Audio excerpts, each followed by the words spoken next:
Knowing your dates and deadlines is critical in order for you as the buyer's agent to protect the buyer's deposit in case they need to terminate so that they can get their deposit money back. Or if you're on the listing side, knowing your dates and deadlines is critical because you know that after those dates and deadlines pass, that's usually when the seller's right to terminate begins. And you want to be crystal clear if the buyer terminates before or after their dates and deadlines in the contract, because as the agents, you do not want to dispute over their deposit money, which at that point you are no longer involved. They would have to go to court. But to keep everybody moving, because your goal is to sell houses, you want to make sure your dates and deadlines are clear. So we're going to go through the contract, and I've highlighted all the dates and deadlines that you're going to be filling in. You can see another video where I go in what to fill in the blank for the actual blanks of the contract. But here we're just looking at dates and deadlines. Deposits can be paid in a variety of ways. It could just be one deposit, it could be two deposits, it could be due upon the signing of the agreement or within a few days of the signing of the agreement and or later in the agreement. So since most offers are being submitted digitally, it would be better that you do not use 3B and that you do have the buyer submit directly to the listing broker their deposit within about 3 to 5 days is typically acceptable of the acceptance date. So if everybody signs off on August 2nd, August 3rd would be day one, and then you'd have up to 5 days later to submit that first deposit if you put in a 5 right in here.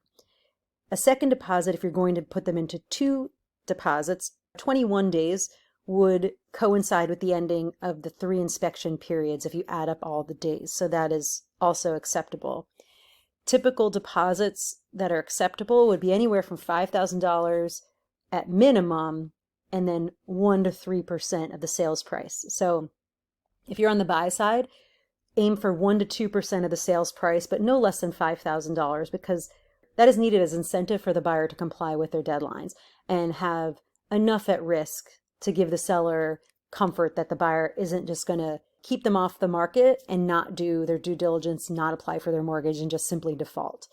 If you're on the listing side, you want that deposit to be $5,000 minimum or 2 to 3%, whichever is higher. And of course, it's all negotiable and depending on the market. If there's multiple buyers, maybe as the buyer's agent, you put 3% total.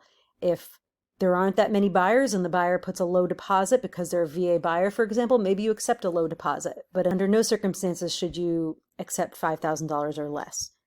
If, for example, $5,000 is more than what the buyer needs to close on the property, for example, they're VA, they're putting 0% down, and they're getting a big seller assist to pay for closing costs, they can get the balance of $5,000 back at closing. So deposits are separate from what the buyer is putting down at closing for the loan. So typically 3 to 5 days in line 3C and 21 days or thereabouts for line 3D. 15 days prior to closing, any funds need to be certified. So if that second deposit date falls within 15 days of closing, it needs to be in certified funds, like a bank check that you go to the bank and get from the counter, or if you wire it in, that's also certified funds. A money order is also certified funds. If you are prior to 15 days, then it could be a personal check. If you're at closing, definitely the balance of the funds is due in certified funds. The next date you'll encounter in the agreement of sale is the commitment date. This is the day by which you're asking the lender to have approved of the property through the appraisal process and the buyers all their documentation and approve and commit the funds for their purchase. Usually this is about 30 days out from the offer date, or if there's a delay in negotiations, change this date so that it is about 30 days out from the acceptance of this agreement. The next date, buyer will make written application for that mortgage and then make that 5 to 7 days. So they need to apply for their mortgage, get all their documents over to the lender within 5 to 7 days of the effective date of the agreement, which is also the same as the ratification date or acceptance date. So put in one number, 5, 6, or 7 days for them to apply.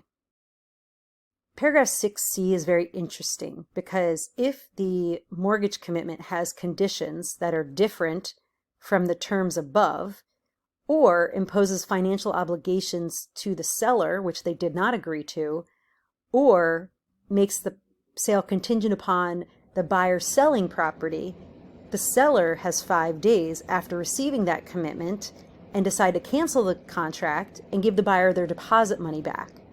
If they don't proactively cancel, they have accepted those conditions. If you see that the buyer has to sell a house, they haven't even put it on the market, and certainly they don't have a buyer for it, you do not want the seller into defaulting to accept that as a condition. The seller can cancel it if they have better options or would rather go back to the open market. Or they can give the buyer an extension. Let's say they give the buyer another 30 days. Let's say they don't have a place to move yet and they like the terms of this agreement. And let's say they've already been through their inspection processes. They can give the buyer another 30 days. And then after that time, if they still have that contingency, then they can cancel the contract if at that time it makes more sense for them to go back on the open market. But be very careful about letting the seller just accept those conditions without consulting with a colleague about the risks of doing so. Settlement. So you'll insert the date that the buyer would like to buy the property. That's the date on which they will get the keys, they will have access to the property, and they could move their stuff in hypothetically. Always have the moving truck scheduled a week out if possible, because you do not want to have a delay impact the buyer's moving plans. If there are any delays with regard to getting a survey that's required for the sale, maybe it's required by the lender, or to correct a defective survey for the title, or to prepare necessary legal or financial settlement documents, let's say the lender's not ready to close by the settlement date, there's an automatic extension given to complete those processes and documents. Best practices says get an actual official extension signed. That way it's not floating in the air and unclear that the extension is there and how long it is. Also, the closing disclosure is supposed to be given from the lender to the buyer 3 specific business days prior to consummation. So consummation is also settlement, also known as closing. So this closing disclosure lets the buyer know all the final money that is needed for closing, all their final costs and charges. And specific days are every day except for Sunday.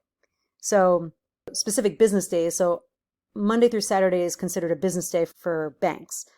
So they're just excluding Sunday. So if we're having a Wednesday closing, you don't count closing, you count 3 days before, and you can count that 3rd day in advance as day 1 of that time frame. So Wednesday closing, we've got Tuesday, Monday, and Saturday. Saturday would be the 3rd specific business day prior to consummation.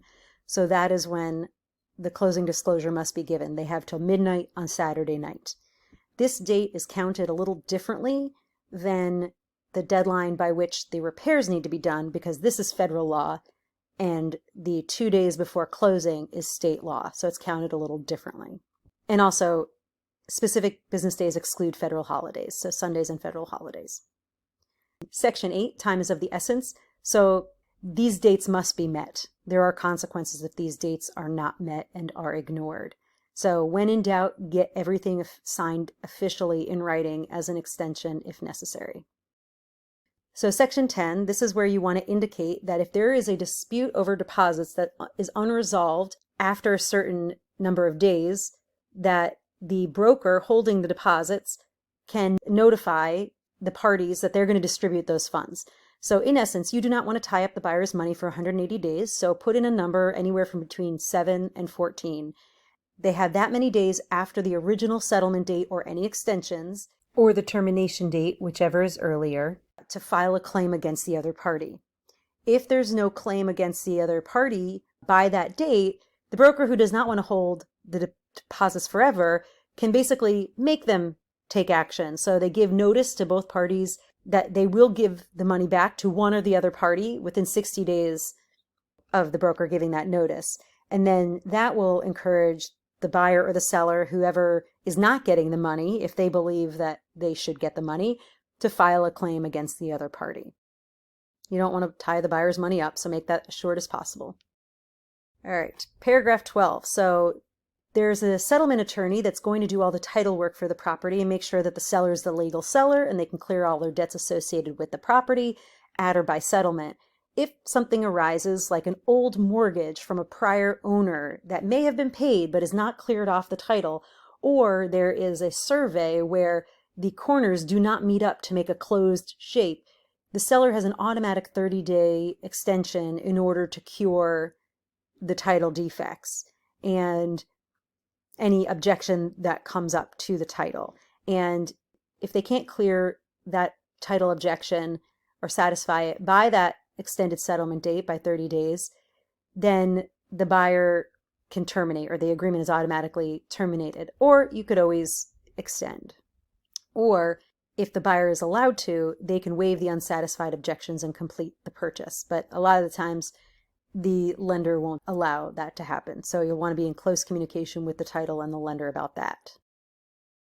Paragraph 19, the pre-settlement inspection of the property is within 48 hours prior to settlement. So you just want to make sure the property is exactly as you expect it, minus normal wear and tear, within 48 hours prior to settlement.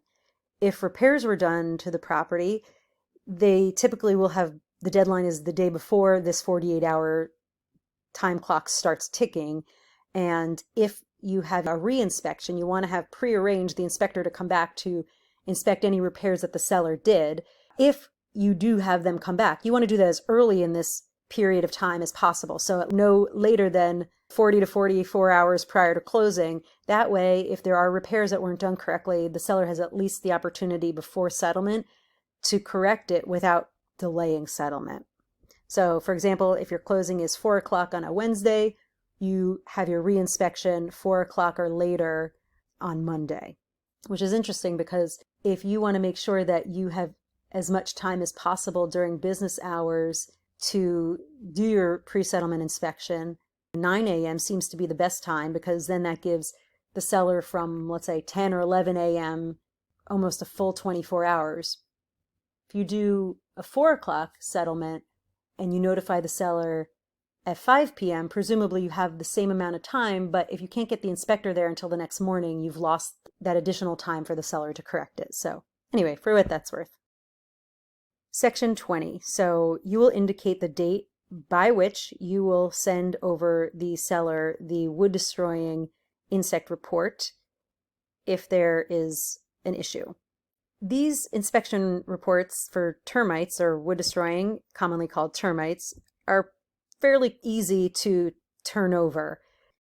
Within 5 days of receiving the report from the buyer, the seller will notify the buyer whether or not they will exercise their option to do the required work. If the seller elects not to correct any damages or treat, the buyer has 5 days to decide if they want to proceed or get their money back.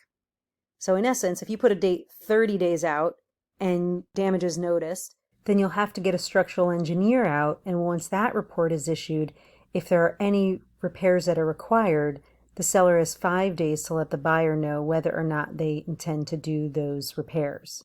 Then the buyer has 5 days after the seller lets them know that they will not do the work to decide if they will buy the property without any corrections by the seller. Or if the seller says, yes, they will do the repairs, then the buyer has bought the property. So it is best to get that report as soon as possible. That way you don't end up having these deadlines go beyond closing. If, let's say, you're doing a 30 to 45 day closing, that's cutting it really close. And then especially, like I said, if not only treatment is required, but if there's damages that need to be assessed, you want to have that time within that time frame to do all of that. Section 21, the main home inspection. So there are several dates in this section that you can either keep the default or you can change based on custom. So it's customary to keep this 15 days for the buyer to do their home inspection contingency. Just the home inspection period is what it's called. Then the seller has a 7-day default period in which to respond. So customarily, people make that maybe 2 or 3 days, and that is called the seller response period. So they'll let the buyer know whether or not they will do what the buyer asks. And the buyer has to give the seller the opportunity to make repairs of defects. If the seller says okay to all of the repairs, then the buyer has bought the property. But if the seller says, I'll do 3 of the 5 items that you've requested, then the buyer has another period in which to negotiate with the seller, and that is a default of 3 days. So they'll negotiate back and forth in the written negotiations period. So if then the seller agrees to everything that the buyer has asked for, they bought the property. But if after that point they have not agreed to everything that the buyer has asked for, then they still have, according to this section below, 1 day after the written negotiations are completed. So again, if the buyer makes a request within the 15 days, the seller says they'll do some of the repairs but not all, and then they go back and forth for a few days and the buyer says, okay, I agree to that, then the buyer has bought the property.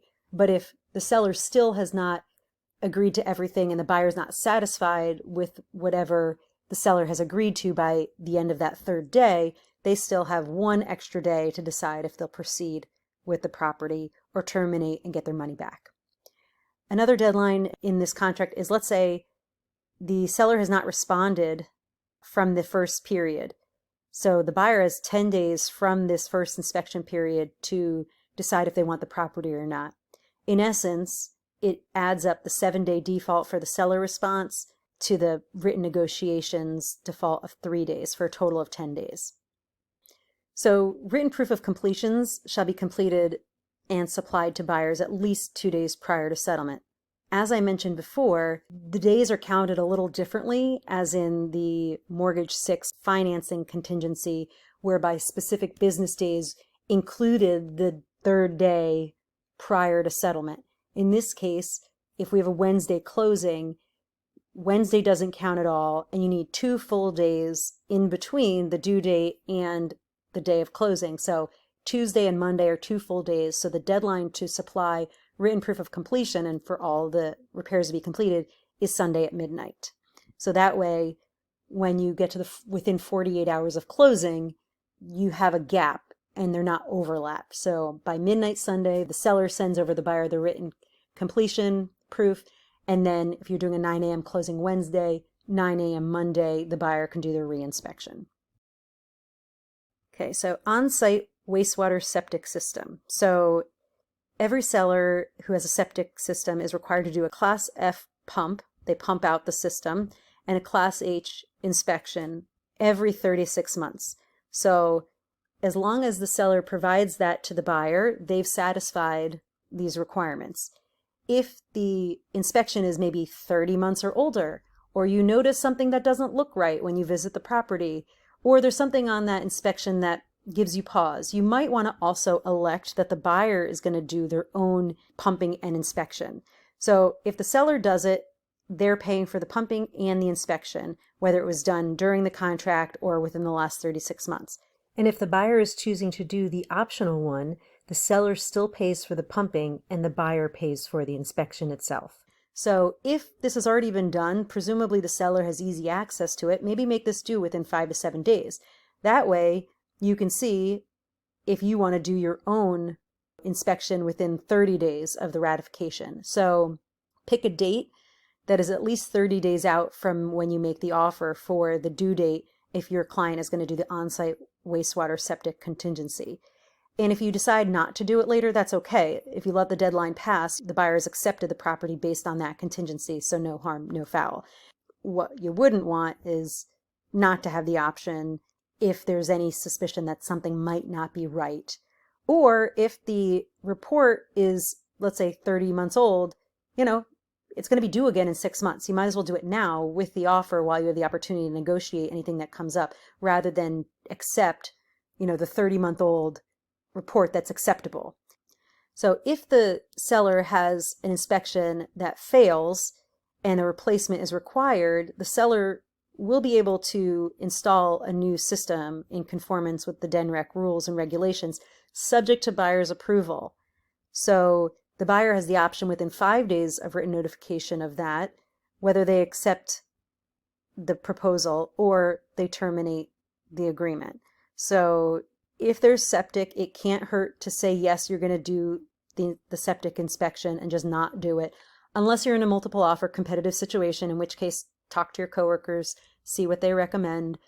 Otherwise, if the seller has the report and they should have it on hand, maybe make this a much shorter deadline.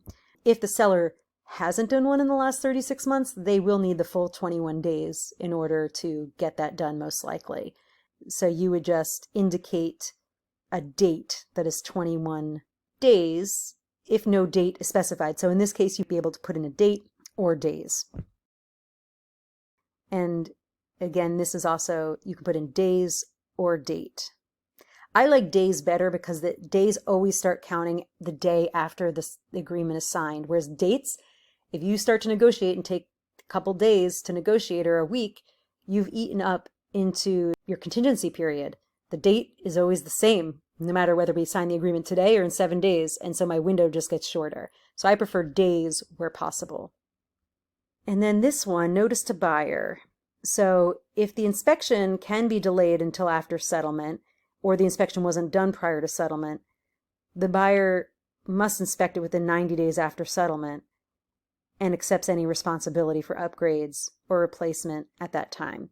So let's say the seller didn't provide the Class F and Class H, and the buyer didn't do their inspection, and they were allowed to proceed with closing. This is saying the buyer needs to do that inspection within 90 days and pay for anything that comes up. So you might as well do it before settlement when you have the potential for the seller to pay for it. And if they don't, have your client sign off on the form stating that they have explicitly waived their right or accepted the property based on those conditions, as opposed to letting them just let the dates go by and later they say, I didn't know I waived my right to that. Well, you clearly have waived your right to that because you signed this form. All right, well water contingency, radon, and swimming pool. So you will fill in a date. Typically, you'll put 30 days out from making the offer to give yourself time to line up the well water and the swimming pool. They're farther and fewer between. Radon, might take a week to order it, put it in place, have the test conducted over 48 to 72 hours, and the levels read by the lab. So if you're doing any one of these or you're doing 2 of these, just make the date the same date. That way you're not following multiple deadlines for inspections. That way you have the home inspection deadline series, and then you have all the other, including termite inspection contingencies, lining up with each other.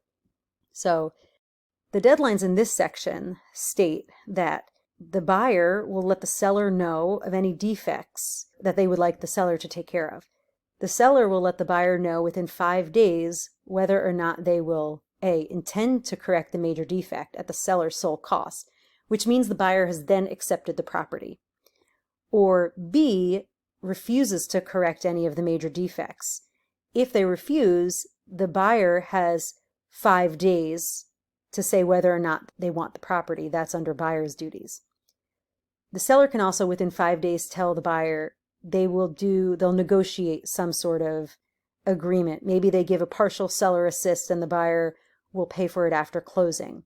If the seller offers to negotiate, item C here, they have 5 days to complete those negotiations from the date the seller gave the buyer notice that they would do a partial repair. Buyer's duties then, if the seller has not agreed to or is negotiating an agreement, but it's not satisfactory to the buyer has an additional 5 days to let the seller know whether they'll accept the property with no reduction in price or repairs, or declare the agreement null and void with all the deposit money going back to the buyer. So if the buyer does not proactively accept the property, the agreement becomes null and void, and the deposit money is returned to the buyer. So if you do not want this contract to technically terminate, you'll want to proactively use the inspection removal form to proactively accept the property. These timeframes are a little confusing. So the way I like to think of it is 5 plus 0, 5 plus 5, or 5 plus 5 plus 5.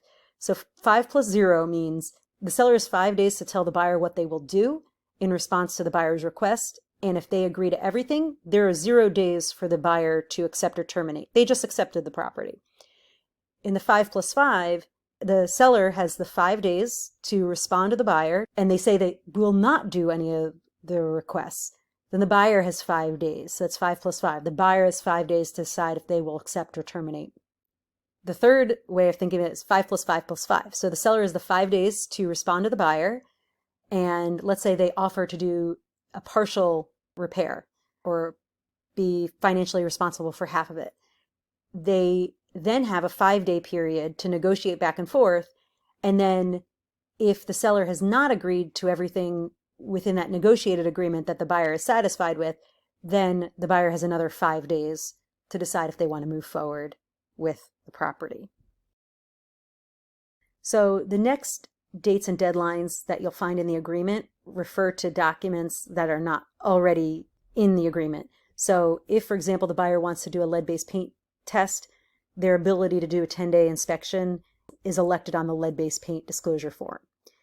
If the property is a condo, part of a homeowners association, it's a planned unit development or a condo, then you will want to select the Decoya resale cert form or the Decoya contingency addendum, whichever one applies. And that would give the seller 15 days to get the documents over to the buyer and give the buyer 5 days to review those documents. If the seller has provided everything already up front, then the buyer's 5 days starts with the agreement of sale. And then the additional addenda not included above. So there are other addenda that will have deadlines in them, and we will review in other videos those addenda separately. Section 33 talks about all days referenced herein are calendar days, with the first day beginning on the day after the event. So again, the ratification date, if it's today, today is day 0, and the next day begins at midnight the next day. So basically a day ends at midnight Delaware time. So their example is notification is delivered on June 3rd at 11 a.m., then day 1 is June 4th. And then of course the buyer and seller sign and they date and time their offer, which is important. If you ever have a dispute as to which offer is in effect, if the seller decides to ratify 2 documents. And then, of course, the effective ratification date, the agent who puts the date in controls the timeline for the transaction. And there you have it, all the dates and deadlines in your agreement of sale. Good luck!